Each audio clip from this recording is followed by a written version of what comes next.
In this video, we're going to do 3 things. 1, we're going to take a tour of the Liberty Science Center. 2, we're going to conquer one of my childhood fears. And 3, we're going to decide whether or not it's worth visiting the Liberty Science Center in 2024 as an adult. We're going to record it all on the DJI Osmo Pocket 3. If you're a kid who's grown up in North Jersey, New York, Pennsylvania, I imagine at some point you have had to go on a school trip to the Liberty Science Center. And as an adult who is cost conscious and who is trying to find things that are interesting, dynamic, that don't break the bank, I'm trying anything to figure out what could be fun to do with my friends. There are hundreds of exhibits at the Liberty Science Center, all designed for children, mainly. And it is home to one of the exhibits that I was too afraid to ever do as a kid. It's 80 feet long, totally dark, and you have to feel your way to escape. And I was horrified to do this as a kid. But are they worth visiting as an adult? Some level of quality, something to kill an afternoon. First, you have to decide how you're gonna get there. Public transit, I took an Uber, it was $10 from my home. If you want to drive in there, you're gonna start at $7 for a whole day parking. It's a Hum Rider by Verizon. Park on top of other cars like this? The pricing is going to vary based on the day, the time that you go, but for the most part, when I went, it was $32 per adult. So now if you have paid for parking and you have paid to go into the museum, you're now at $39. So $40 for this experience. It is $110. You can meet an animal at $130. That's an interesting value, considering most museums in New York are ranging from that $20 to $30 range, and we're talking about iconic art, all of these pieces. I'm already spending about $40 just to show up and check this place out. And then, not only is it $40 just to get into this experience, if you want to take a look at the largest planetarium or the largest 360 space with a screen, you have to pay an additional $8 to be able to watch anything. That would have been interesting. Not going to pay an extra $8 for it. And then you see that clip? That is a $2 hurricane experience. That experience is quoted on their website as an option. It is supposed to be an attraction that is available to you at the museum.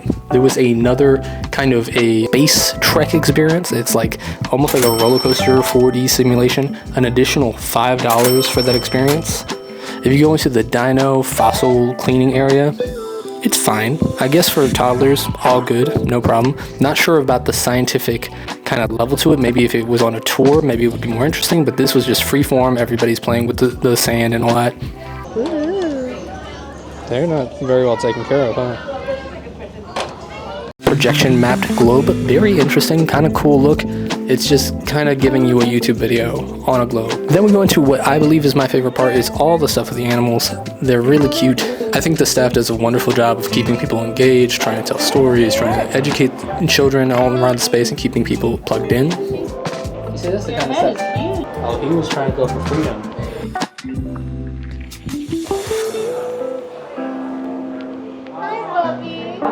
We made it in time for the animal show.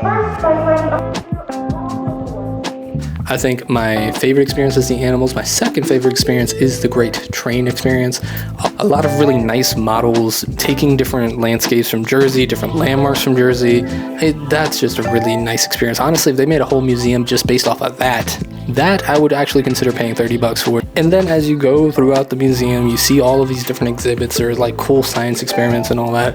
And I say cool very loosely because most of the things did not work. Right the hose through the mouth, this is broken. Oh, okay, so like in theory, if that computer was working, which it's not, and for $32 it should be, then I should be able to see this hose go through this person's guts. That's not an exaggeration, that's not me trying to get clicks. A lot of the experiences, you would touch a thing, it was either falling apart, it was not actually engaged with, it was not working, computers were not on, screens were not on. Now this could just be that I was there on an off day, but the amount of experiences that were not working properly, the amount of tools that were not working properly, it really left a lot to be desired. Mickey's powering the blue one over there. It's all the way over there, it's not really moving. That's not what I meant. Basically it illustrates how much power everything takes. Again, some of them don't work. There's a lot of noises in there, but I don't think it's I think in this room I've tried 3 different experiments of some kind, and they're all broken. Somebody, if a family committed a whole day to this experience, and they found these things that were not working, I think that would be a huge bummer. But of course, that's not why I went there. To really face a fear that is the touch tunnel, which rename that thing to the dark tunnel or some other name, because touch tunnel is a little sus. As I actually got into that tunnel, I was actually afraid. I was actually nervous. It was not a good time. It was actually everything I had dreaded it being. It was claustrophobic, it was dark, it was scary, but that's not a fault of the museum, that's just a fault of me being horrified. But I was right as a kid to be scared. I was right as an adult to be scared. If you're claustrophobic, don't go into that goddamn thing. It's horrifying.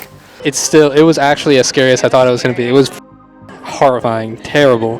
Do not... It's even worse when you're bigger. Yeah, that's the thing. It's even worse when you're like a bigger sized person and the walls, and you could feel both sides of the walls on your wingspan. Yeah. But I really think about that $40 price point, which is not absurd for an experience that's fully fleshed out, that is really enjoyable, but something to feel, to walk away from and feel, I think you might be a little disappointed with how much is not working, how much is broken, how many of the experiences may not be fully baked out or fully ready, at least at this time when I went.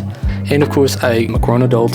It's probably not made for me. I do have these LSC After Dark every Thursdays, and they're from 6 to 10 p.m. I imagine they'll have drinks and all that kind of stuff, so maybe that's a bit more engaging for an adult audience, and maybe that would be a good time. Maybe that's something I would go to next time if people were interested in seeing how that was. In conclusion, is it worth visiting the Liberty Science Center as an adult? No, I don't think so. But that's just my opinion. What do you think? Would you visit the Liberty Science Center? Is it anything interesting to you? Did I miss something? Let me know in the comments below. Thanks for watching. See you next time.